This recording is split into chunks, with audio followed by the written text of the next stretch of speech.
Salutations everybody, it is Maddie here today talking about the impossible, what we thought would never ever happen. Another spectacularly exciting E3 leak coming in the form of Fable 4. Simply something I never expected, and it's actually happening. We're going to talk about everything leading up to this unlikely event and then the future. So let's go ahead and get started. It begins with a Reddit post by user Snow9876 who shows that they were about to be streaming some Fable. When they went to show the game that they were streaming, they noted Fable 1, 2, 3, but then 4 was there, and this is on Mixer. For those who don't know, Mixer is actually a Microsoft-owned live streaming service. So if Microsoft owns it and they put Fable 4 into that system there, a little fishy if you ask me. So if it wasn't Microsoft owned, maybe I'd say it's a bit of a slip up, but this seems a bit too coincidental, especially now when we dive into some of the evidence supporting that.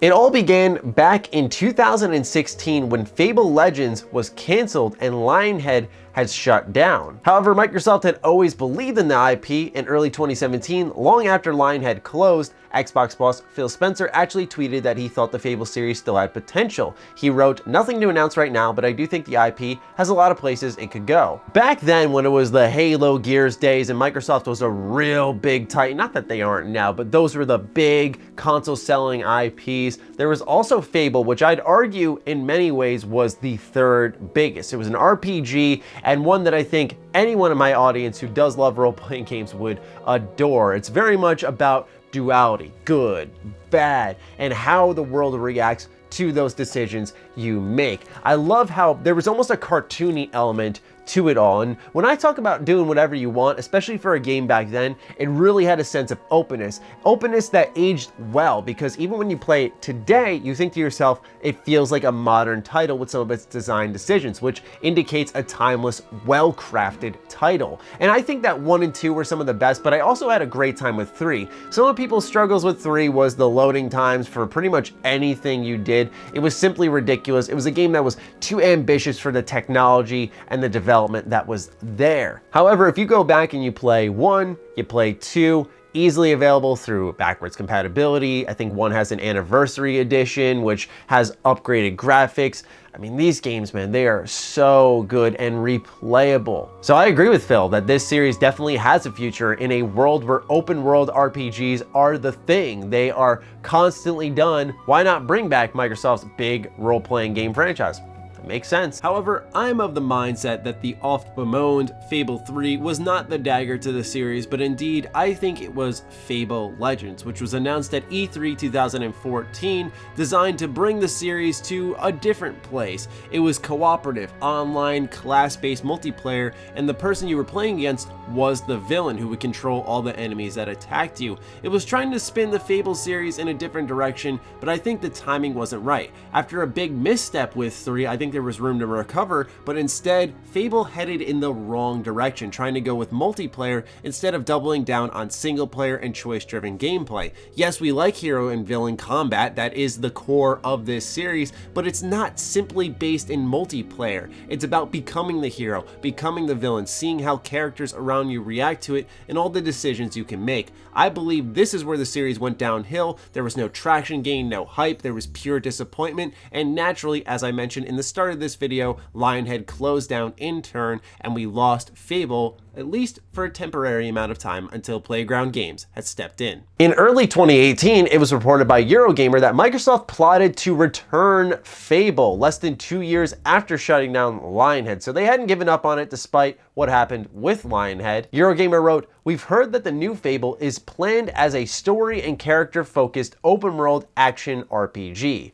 A significant investment in its development is also planned, with some 200 people set to work on the game at Playground's newly established second office in Leamington Spa, Warwickshire," which sounds like a perfect place to make a Fable game, and it almost sounds like something out of The Hobbit, I'm gonna be honest with you, probably because the word Shire is in there. But anyway, I digress. Playground Games, developers of the Forza Horizon series, working on this. Now, they mentioned the second office because the first one just released Forza Horizon 4.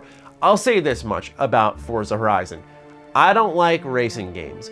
and I loved what I played in Forza Horizon 3. It was the only Forza Horizon game I got around to playing, but I loved it. A fun, engaging open world, tons of activities, tons of distractions. Granted, there's a huge difference between open world racing and open world choice-based RPGs, but oh my God, man, if you can make a racing game and have it speak to me, I think you got a talented developer there, and they understand progression, rewards, world building, activities, and those are the type of things that can also drive, pardon the pun actually there, but it can really drive Fable 2. Now, I know someone's gonna go there, so allow me to just offer you guys a little bit of perspective here. Maddie, there's a big difference between a action RPG and a racing game. I understand completely, because when Horizon Zero Dawn was in the marketing cycle, I was one of the naysayers going, ladies and gentlemen, you gotta understand, they made Killzone a basic first-person shooter. It had its great moments, but Horizon Zero Dawn simply can't do this. It is not gonna be good. And what happened? It ended up being one of my favorite games of the year and a fantastic post-apocalyptic setting. Ever since then, my tune has changed. When a developer wants to branch out and do something completely different, it instills more confidence in me, because what I look at it as is, okay, we're gonna ditch what we're comfortable with, exit that comfort zone, and chase down something completely different from our studio's culture. Going from racing to action RPG, sign me up, because that's such a new perspective to bring to the series. I'm not saying all of a sudden Fable's gonna have cars, but I'm saying more so that we can see a fresh pair of hands enter this with some open world experience, who's good at adding activities that intrigue the player. And I think from there, if they insert some of the DNA from Fable, we can have a special game. But like I said, I understand some of the skeptics out there will arise, and rightfully so. We don't know much, but I just want to offer that perspective of what Horizon Zero Dawn personally did for me, and keep that in mind for when we do start talking more and more about Fable 4. Furthermore, a former Lionhead lead engine programmer, Don Williamson, mentioned on Twitter that he's figured out which studio received the assignment to build Fable 4,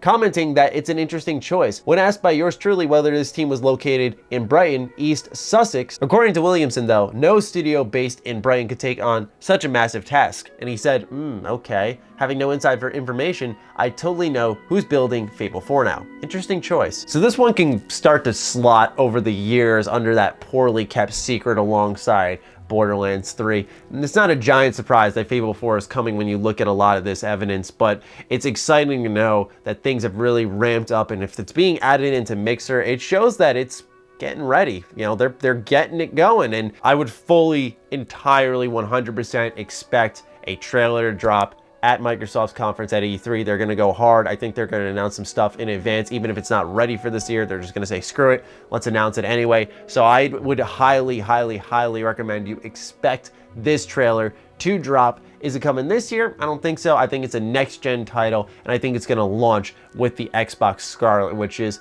gonna be pretty tight. If Xbox is launching with a Fable game, that's gonna be a pretty big selling point for me, where I don't know, man. I feel these launch titles are going to go hard, because there's been the rumors, the speculation that there would be a Horizon Zero Dawn sequel along with Death Stranding as launch titles for the PS5, and you're like, damn, that's really good too. So I think both these companies are really going to be fighting for our money. So if I'm you folks out there, start saving up that guap. It's going to be an expensive season, and I think the games are really going to be appealing. To wrap up this entire news update, I want to provide you all one last dosage of optimism for those looking for an E3 2019 Fable 4 reveal. This information comes from Screen Rant. However, hopes were reignited later that year at Gamescom when Xbox Game Studios general manager Aaron Greenberg confirmed that Playground had a secret, quote, big exclusive, end quote, in the works. And I don't know about you guys, it screams to me, Fable. All of the evidence surrounding it matches up with what he's saying there, where I'd say expect it.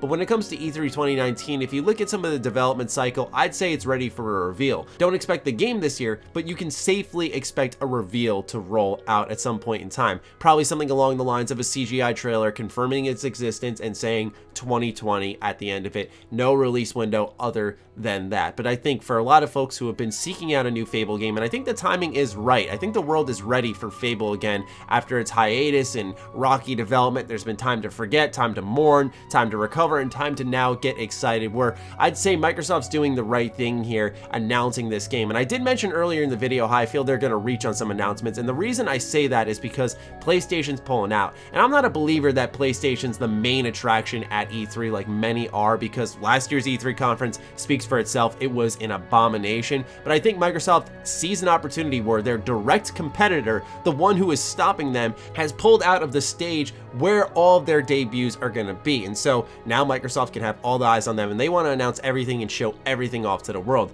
However, that's not stopping Sony from beating them to the punch a little bit. They're doing a little something with Death Stranding. There's rumors of something also happening with The Last of Us 2. So perhaps Sony's taking a different approach this time around. It'll be interesting to see if those rumors end up being true when it comes to The Last of Us, but we know we are definitely getting something with Death Stranding. So I think Microsoft needs to, no matter what, come out swinging, because they probably anticipated Sony trying to get ahead of them a bit and diminish some of that hype and show them that they're still working and they don't need the show to generate attention. Anyway, Fable 4 is coming, leaked on Mixer, lots of supporting evidence surrounding it, so get yourselves ready, folks. This E3 is going to be wild, and I can't wait to sit down with all of you on Twitch and react to it alongside you. So let me know what you think about Fable 4 in the comments down below. Are you excited for a open world RPG coming from a Microsoft-based studio? Let me know down below. Other than that, follow me on Twitter, like me on Facebook. Those links are in the description down below, along with my Patreon. Do consider supporting that, as it fuels all the content I create here. Stay sexy, stay active. I love you all.